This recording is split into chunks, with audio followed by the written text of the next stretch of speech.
Home ownership is collapsing, the middle class getting crushed, and new home buyers are finding it difficult to get started.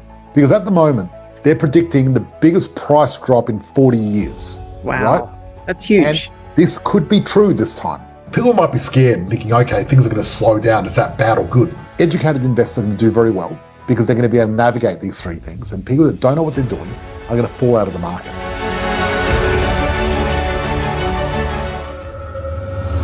George Markoski, coming to you live, the Positive Property Show.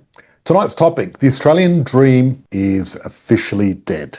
Home ownership is collapsing, the middle class getting crushed, and new home buyers are finding it difficult to get started. So let's talk about the Australian dream. What is the Australian dream? The Australian dream is a dream that we've had for a long time, and that is to own a home. That's the simple Australian dream. And you know, they call Australia the lucky country. And the reason we're the lucky country is because we're a massive continent with beautiful weather, a wonderful culture, and we got tons of resource. We got resources coming out of our wazoo. So you'd think us living in the lucky country, only 26 million people, we should be all rich. But unfortunately, you've got to manage this stuff. And if you don't manage it right, then you're not going to get anywhere. And that's the big issue. So the issue isn't that we haven't got enough. We've got more than enough for everyone. The issue is that our government after government after government has failed to actually do anything good. Or what they always do is give big discounts to the big corporates and the big mining companies and the billionaires. They give handouts to the poor. And what do? Take money from the middle class like they always do. So what do? Do we quit? No. What we do is we get smart, because the smart investors, what they're doing is taking control over their own future. Because if you don't take control of your future, the government is not going to save you. The big corporates aren't going to save you. There's only one person that's going to help you, and that's you. You need to help yourself. And that's what the show's all about. So let's get started. Okay, the state of the world. Real wage growth is falling across the developed world. So real wages fell in every major economy since 2022. Australia's down 1.6% since the Albanese government took office. Eurozone growth near zero. France is heading deeply negative. The Middle East war pushing prices higher. What does this mean? Well, this is what it means. When real wages don't keep up with inflation, it means that inflation is going rampant. Now, this is nothing new. The fact of it is, governments around the world have been addicted to quantitative easing. What does that mean? They've been addicted to printing lots of money, as much as they can, always. And guess who's leading the charge? The USA. The USA are now getting their printing presses ready to print, baby, print. You know how Trump was saying drill, baby, drill? Now he's saying print, baby, print. And they're printing as much as they can. And what's going to happen is all the other central governments are going to do the same thing. They're going to start printing. And when they start printing, they're going to create inflation. Why are they printing? Because they've got so much debt, they can't afford to pay it. So they print their way out of debt. The RBA forecasts Australian real wages won't recover until at least 2028, and we're 6.6% below the peak. Basically, real wages at the moment are around about 2011. That's the last time we were really high up. If you remember what it was like in 2011, everyone felt a little bit rich because we had less inflation, and real wages are actually higher. So Australians are still poor in 2028. If you look at this graph, right, real wages are expected to bottom out in September 26 at roughly the March 2010 levels. Okay, I was close. I said 2011. By June 2028, Australians are still forecast to be around 6% poorer than the 2020 peak. That equates to living standards last seen in 2011. I did nail it, after all. So there you go. These are the disastrous decade for workers, right? COVID, inflation shock, that destroyed things. Then we had the Middle East, energy shock, and now we've got global AI, unemployment risk. So we've got three things stacking together. Now, I don't want to be a doomsayer, right, to everyone and go, oh, this is bad.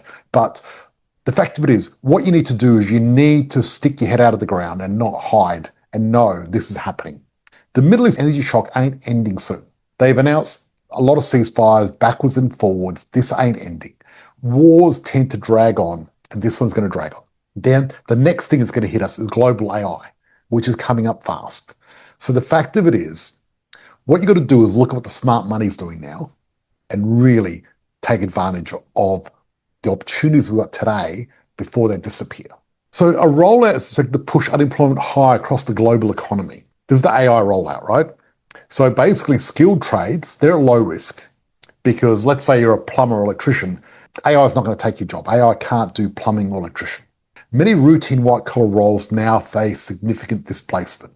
So creative strategy, moderate risk, data processing, very high. Admin and clerical is very high risk, and routine cognitive is extremely risky. What does this mean? This means that basically, if you've got a low-end job dealing and you're working on a computer, you're in trouble because AI is going to take your job. So what do you need to do? Well, this is what you need to do. You need to skill up and get better than AI, because what's going to happen is AI is going to create more jobs at the beginning than it takes away. That's the good news.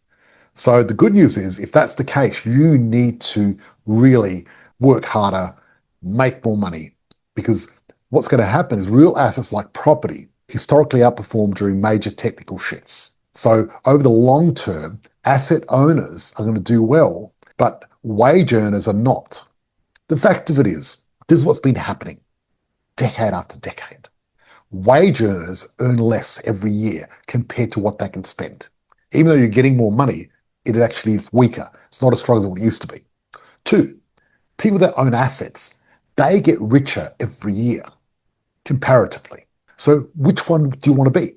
Do you want to be a wage earner and your money shrinks every year and you've got to work for it? Or do you want to be an asset owner where your money grows every year and you don't have to work for it? You do originally, and that's the hard part, right? The fact that it was easy, everyone would be an asset owner, but it's hard. It's not easy. But once we go past that hump and it's difficult and you become an asset owner, your world changes. So RBA delivered 0.75% hike rates in 2026. That was their present for us. 3 consecutive rises, February, April, May. First time since 2023. So what they're suggesting is there might be 1 or 2 more hike forecasts before the end of the year. The market's already slowed down. Affordability and serviceability is biting hard. So investor mortgage surge hits decade high. Investors' mortgage growth hit 9.6%, the highest level since September. Owner-occupied growth was just 6.2%. Investors now account for 40% of new home loan commitments. Momentum built up before the budget, and now the budget's going to slow things right down. Now, people might be scared, thinking, okay, things are going to slow down. Is that bad or good? I really think having a breathing space and slowing down is a good thing.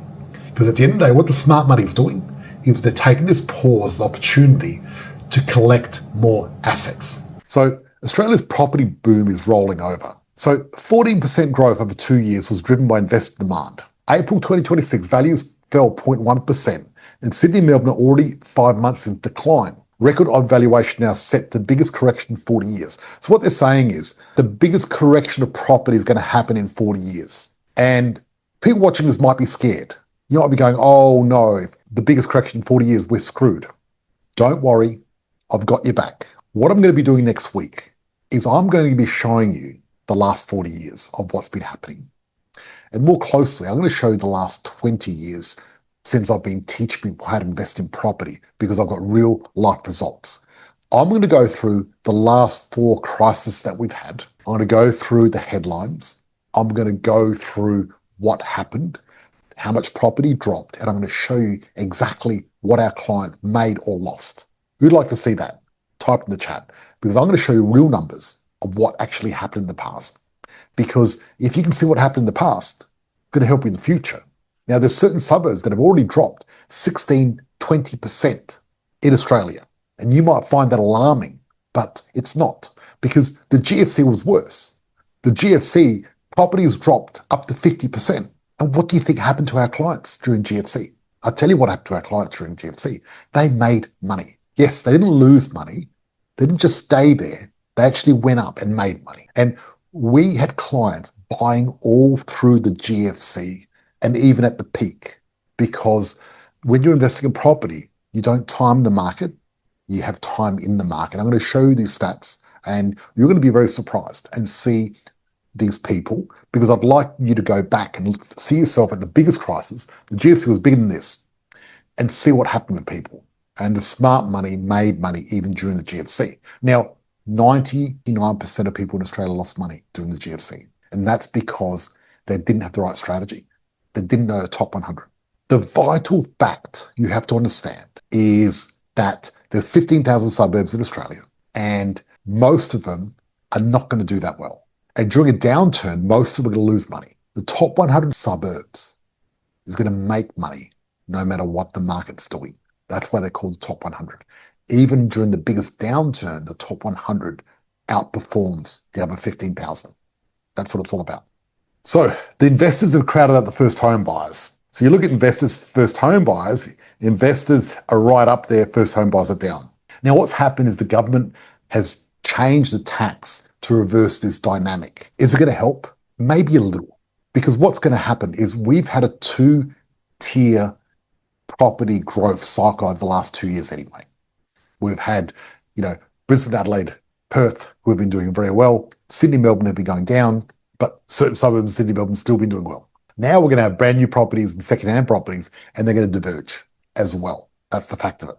So guess what happened? Sydney has become the least affordable city in Australia. So Sydney homes now cost 10 times household income. The national average is already stretched to 8.8. Prices are now starting to fall across Sydney and Melbourne, and higher rates and tax changes are adding further pressure. So Sydney is 10 times, but look at Brisbane. Brisbane's catching up very fast, and Melbourne's at 7.5, Perth's at 7, Adelaide's 6.8. So what does this mean? How can we have such big ratios, and how can property be 10 times the income ratio? If anyone wants to type in the chat, let me know, but I'll explain this to you. Because there's more prosperity, therefore we've got more money to spend. And what happens is when we've got more money, the dwelling price to income ratio goes up. So dwelling price to income ratio was very low during the 1970s. During the 1970s, you could buy a house for $2,000, but a car cost $1,000 in the 1970s. So because of that, your discretionary spending was very low, because if you wanted to get a house and a car, there was all your money. But now a car is dirt cheap. Everything's dirt cheap, but properties are higher. And as everything else becomes cheaper, property income to ratio goes up, not down. So when you look at Adelaide 6.8, Perth 7, Melbourne 7.5, Brisbane 8.2, and Sydney 10 times, you may be thinking in your head, my God, this is just crazy. Surely it can't get worse. I'm telling you it can. And when you look at this is the cheapest it's ever going to be. Now, there might be a little dip to change things, but it's not like that. Okay, auction clearance collapses to COVID-era lows. Clearance rates have now broken below the 60% threshold. Buyer demand is weakening. Vendors and buyers increasingly mismatched on price expectations. What does this mean? People are not got FOMO anymore. They're not going crazy about property. And those really expensive, crazy properties that were getting crazy prices are just not happening anymore. This is bound to happen. It was ridiculous. It was crazy what was happening. People were paying crazy money for the craziest properties. And now reality is sunk in. So what does this mean? Well, it means all those overpriced properties that people were buying are going to go down in value. But it means the good buying is still good buying, because good buying is good buying, no matter what's happening in the market. They like the saying, they're poised for the largest price fall in 40 years. You look at Australian capital city price declines over the last 40 years, and they're predicting 10% for 2026. The worst decline was 8.2% during the 2017-2019 correction. Now, this is what you've got to put into perspective. That 2017-2019 correction where prices went down 8.2%, we had hundreds of clients make a lot of money. The 2022 to 2023 downturn came 8.1%, and we did very, very well. So the fact of it is, what's going to happen in 2026? The people that don't know what they're doing are going to lose money. The people that know what they're doing are going to make money. So you need 54.5% of household income now for a Sydney mortgage. Now, this is averages, and averages can be deceiving, right? Because people aren't going to buy the average house depending on how much money you make. But if you look at this income here, right? Adelaide, you need 38% of the income for the average house. Perth, you need 40. Melbourne, you need 42. Brisbane, you need 48. Sydney, you need 54. I'll tell you what this is telling me. What this is telling me is the top end of the market is a bubble. The bottom end of the market is undervalued. Because What's going to happen when people come out of the top end of the market, when property prices dropped? Exactly what happened during the GFC. They dropped out of the top end and moved down a rung. So everyone goes down one step, and it puts pressure on the cheaper properties, pushes them up higher. Now, rents are up 50% since 2019. So growth occurred despite the full negative gearing and capital gains tax discount because we had record migration. And the CBA forecast dwelling completions are well below targets, which is going to put more pressure on rents. Capital city rents are tipped to hit 10% growth for this year, right? So SQM research says capital city rents are now rising 6.9% year on year. Rental growth is forecast to approach 10% over the next 12 months. Tax changes could reduce rental supply even more, and which actually these new tax changes ultimately are going to push price even higher than that. So the migration forecasts keep underestimating demand. The budget upgraded net sees over migration by 35,000 versus my EFO 0. I don't even know what that means. Christina, do you know? Migration forecasts were revised another 55,000 higher, and the Australian working age population grew by 436,000 over the past year. It's 500,000 people that are working. So what does this mean for investors? Well, the budget hits investors twice. Look at this. Federal budget announced, negative gearing changes, CGT overhaul, Macquarie changes serviceability. Negative gearing will be excluded from serviceability assessment for established properties. Westpac are reviewing their lending policy. Other lenders expect to follow. The 50% CGT discount is being abolished or replaced by 30% minimum tax, and the existing investors are protected under grandfathering provisions, and banks are already tightening. So what does that mean? Well, existing investors are protected. Now, just before the budget, there was a lot of people that sold their investment property because they wanted to jump in before the budget. And there were some people that bought before the budget. Now, I'll tell you which one I'd prefer to be. The people that bought before the budget, very smart. They got grandfathered and they've kept their capital gains tax discount of 50%. Very smart move. Brilliant. And a lot of our members did the same thing. The people that sold, they've actually got rid of an asset that was going to be a massive saving for them in the future, because the more money you make, the bigger the capital gains tax discount. So if you've got 50% capital gains tax discount, do not sell. Keep that property for a long time, because the more it's worth, the more money you save. That's the fact of it. So what's going to happen is the smart investors are not going to sell, which is going to actually make it even harder to get into property. Now, investor borrowing capacity has collapsed overnight. So a reinvestor approval dropped from 800,000 to 500,000 almost overnight. What does this mean? That removes buyers from entire property price brackets immediately. Many investors will no longer qualify for the same asset they targeted before. Borrowing power may collapse faster than tax changes themselves. So some people have got a 37.5% reduction in borrowing capacity. Now, these investors that got 37.5% deduction in borrowing capacity, they were unsophisticated investors that don't know what they're doing. I'll tell you one thing, our members, their borrowing capacity has not been touched because we know what we're doing. And that's the key, so don't worry. The government says the new rules restore the pre-1999 CGT system. But the new 30% minimum tax floor never existed before 1999. So they're telling a little porcupine. There's also no 5-year gain averaging for large property sales. Economists warn the new design is inconsistent and actually more punitive than advertised. What does that mean? Well, they lied to us and they're charging us more than what they said they were. Because pre-1999, there was actually effectively around 24%. Then the current system after 1999, when they put in the capital gains tax exemption, it was 18.5%, 50% discount.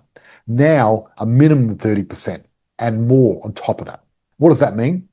The greedy government is taking more money from us. But this is the other issue, though. This is going to affect property.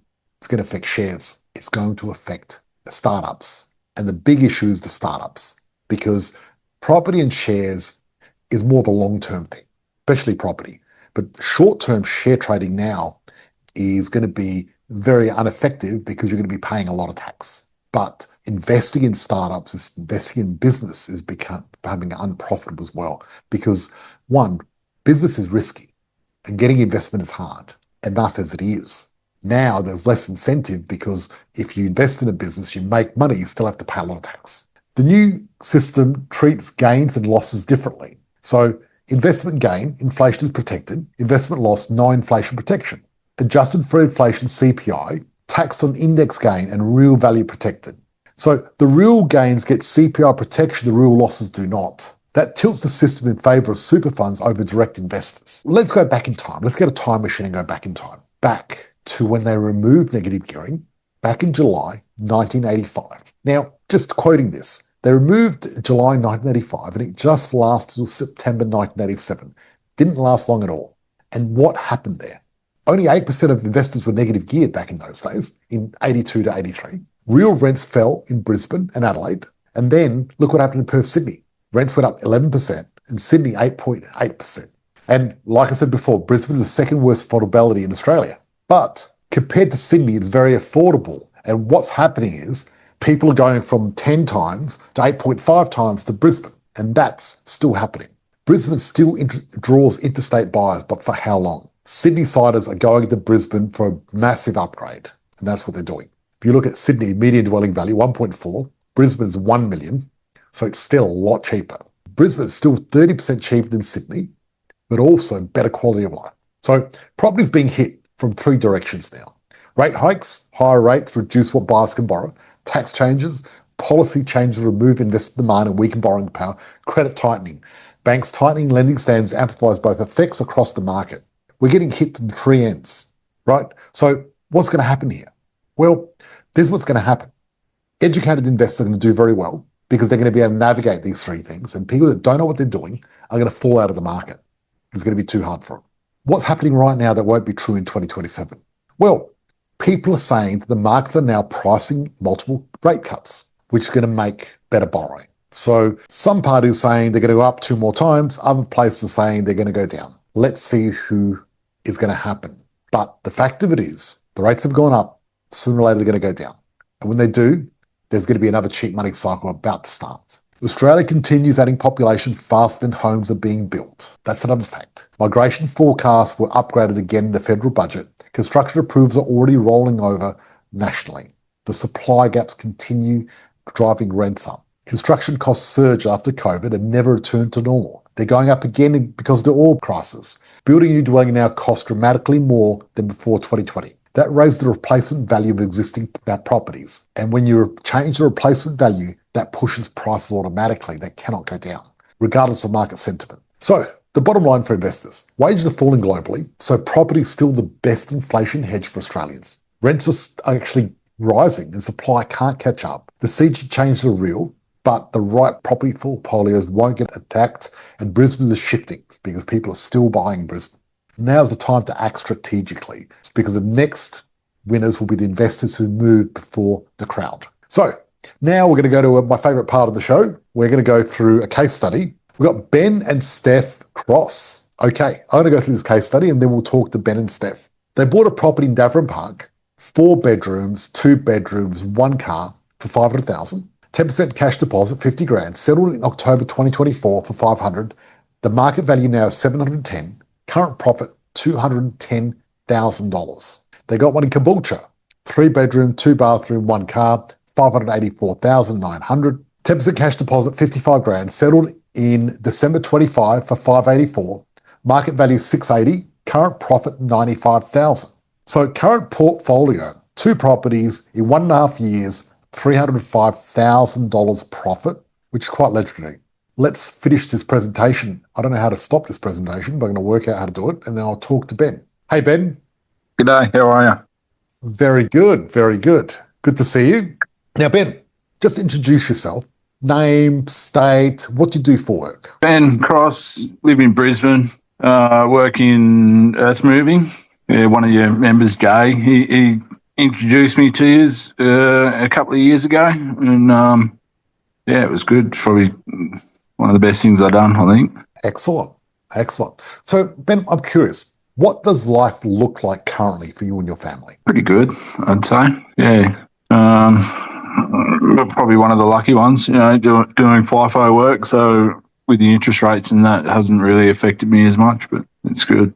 Okay. Ben, I'd like you to take me back to before Positive Property. What was the moment you looked at the path you were on and realised it wasn't going to get you where you wanted it to go? Well, I was doing FIFO work. I was sort of homeless at the time. I'd just stay in Airbnbs or hotels and stuff when I'd get home, only home once a month. And I was going to buy a house and I couldn't justify it. I couldn't justify spending all that money for something that I'm not going to be in. And I looked at a few places, couldn't bring myself to do it. Then talking to Jay and, he sort of give me a lot of good information on what you guys do and just made the jump, and haven't looked back. Okay, so Jay's a friend of yours, and what convinced you from Jay talking to you about doing property, investing in property and joining our program? I'd looked at a few other, sort of people that do it, and it didn't. I wasn't too convinced, and this just seemed a bit more better put together, a bit more professional. Had a bit more confidence after doing, the first, Zoom meeting and that, and just seemed like a good option. Yep. What was the moment that property clicked for you? Not shares, not crypto, not a side hustle. I mean, did you look at other things? What? Oh yeah, property. Yep. Yeah. I got all those. All right. Yep. Yeah. Did all right with gold. Crypto's obviously down at the moment, but yeah, probably made the best gains for property. Definitely. Okay, that's really good.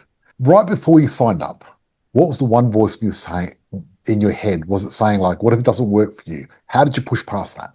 Yeah, definitely. There was a lot of doubts. It's a lot of money, and just had to tell myself, if you don't have a crack, you'll never make it. Mm-hmm. If you don't make the jump, you can sit there being comfortable. You got to have a crack. Mm-hmm. Yeah. So, what have you currently got at the moment on the program? You've been here a year and a half. What have you accumulated? What have you done? Yeah, Davern Park and Caboolture. Davern Park. How much did you pay for that one? 480, around 500. Yeah, about 500. Yep. And what's that worth now? 710. Okay, so you made about over 200 grand on that. Yeah, not bad. Yep. And then you bought another one.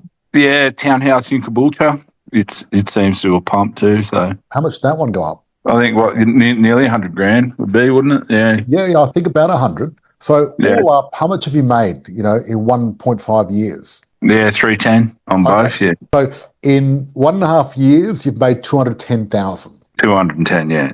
1.5 years, 210,000. Yeah. Wow. How does that sound? How does that feel? Unreal. Yeah.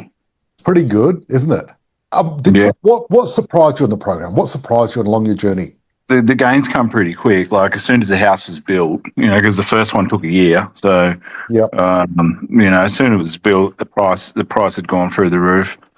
So it was pretty quick. And like I was, you got to be skeptical with everything. I was a bit skeptical to start with, and then, after seeing the gains, I'm like, yeah, okay, you know what you're doing. Okay, I'm glad about that. Now, I'm curious about opportunity cost, right?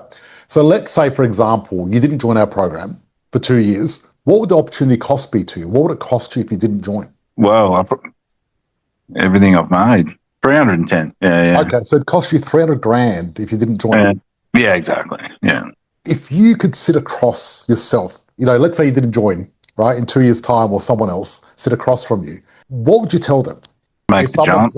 Yeah, sorry, I interrupted you. I apologise. You're all right. Make the jump. If you don't try, you'll never. You miss the opportunity. You got to seize it and make that jump. Otherwise, you'll never get it. Yeah, and Ben, look, well done. I mean, you've made the jump. Takes a lot of courage, and not only have you made the jump, you joined the program. You did what you had to do, because if property investing was easy, everyone would do it. But I think the hardest part is probably the emotional part when you start, because you're not sure and everything else. What was the hardest thing for you when you started?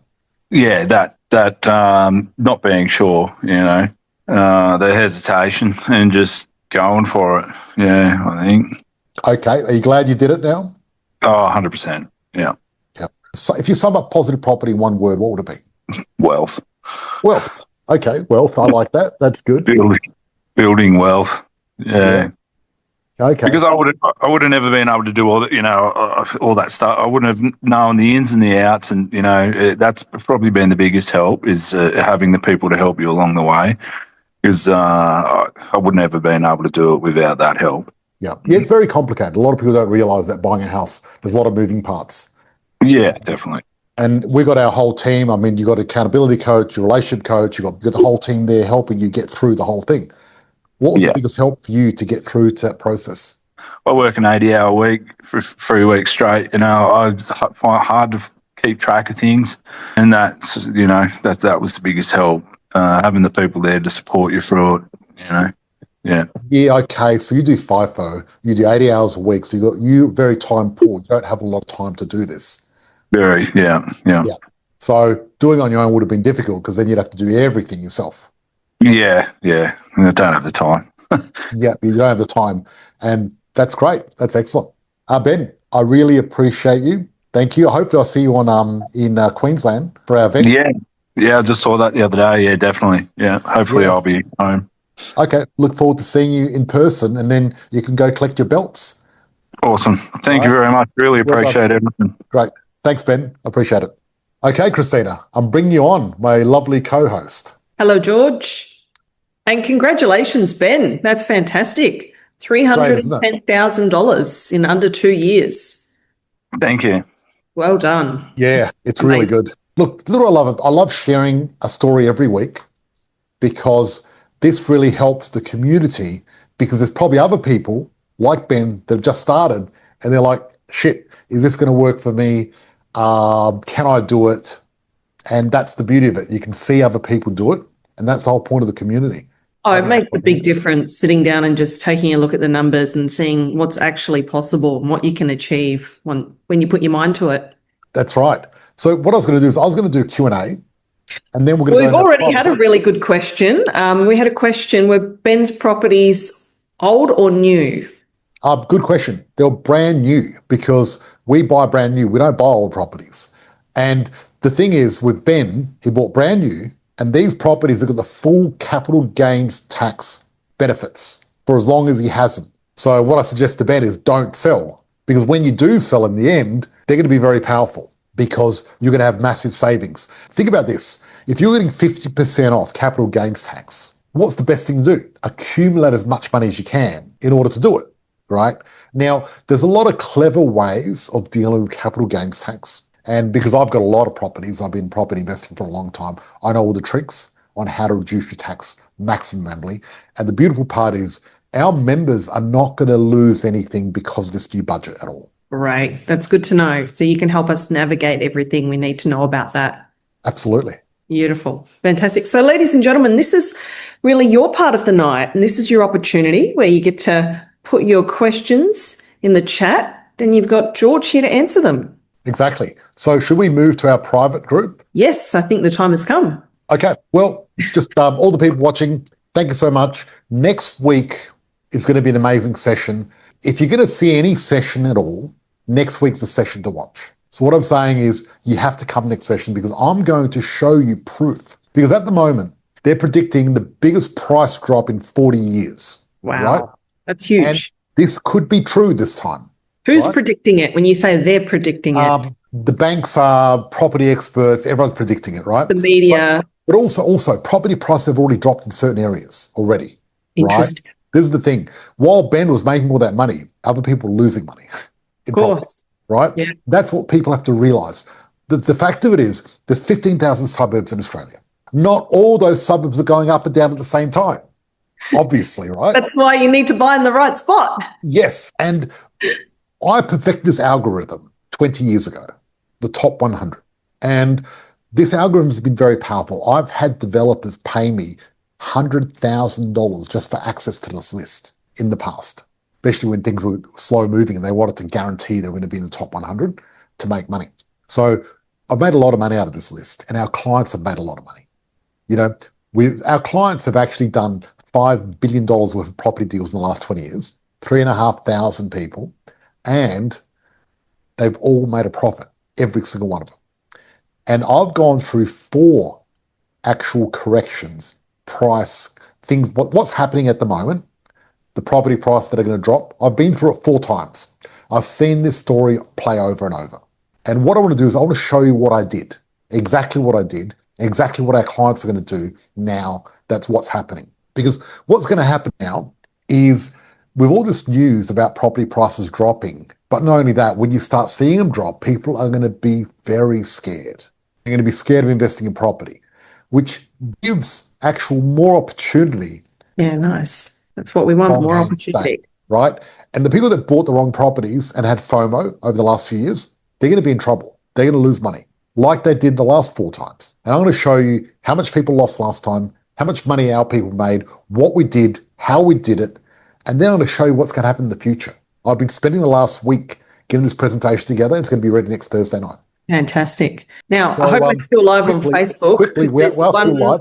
So okay, great. I'll read out the Facebook question first then, and I'll go back to the other question. Before we read out the question, what I want to do is I'm going to talk about the new rules of real estate. If you're watching live and you're not part of our group, type in new rules and our team will reach out to you so you can get a seat at the table. Okay, let's do this. Oh, excellent. So how's it profit when you have to sell the property to see the money? This is a good one. Say it again. How is it profit, referring to obviously Ben's properties, the case study we just went through, when you have to sell the property to see the money? You don't have to sell the property to see the money. That's why it's profit. So you thinking that you have to sell the property to see the money is old school thinking. So if you look at Robert Kiyosaki, he had a rich dad and a poor dad. The poor dad would ask that question and say, how do you make profit when you have to sell it? Rich dad would say, you don't have to sell it. And the rich dad would say, we won't sell it, right? So the whole capital gains tax discount, that whole red herring anyway, right? The fact of it is it came in handy for when you reposition, because sometimes you've got to reconfigure your portfolio. But usually what we do is we do what smart money and rich investors do. We don't sell, pay tax to gain our profit. We refinance to gain our profit. And that way we get our profit without paying any tax. That way you can still access the money. You can access the money, you don't have to pay tax on it. You don't have to pay tax on it. Exactly. I've been doing this for years. I literally retired in my 30s doing this, getting profit out of properties without selling them. Perfect. Let's see. Facebook questions. If the rental income, is the rental income going to your pocket or loans and expenses? Depends on what part of the journey you're in. So what happens is the rental income starts paying your expenses. And as it goes up, you start making a profit and you start getting more money. So every year you're making more money. Okay, this one's a very specific question. I work in Logan and I'm deciding between a unit in Logan or a house in Ipswich. Do you see it possible to get a house in Logan under 700,000 again with new changes? No.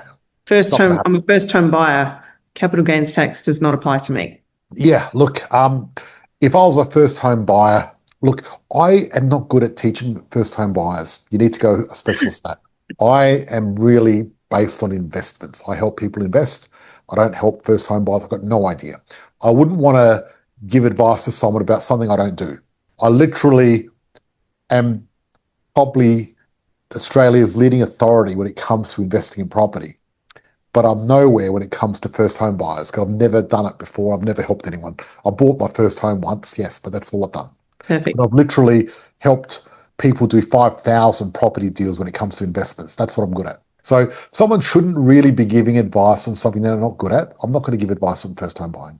All right, excellent. I think that's all the Facebook questions. Beautiful. Thank you so much for joining us tonight. Thank you. And Christina, you may not be here next Thursday night. You never know. Because you might be busy. I might be doing some important work. That's right. Anyway, thanks everyone. Thank you. I'll see you next Thursday.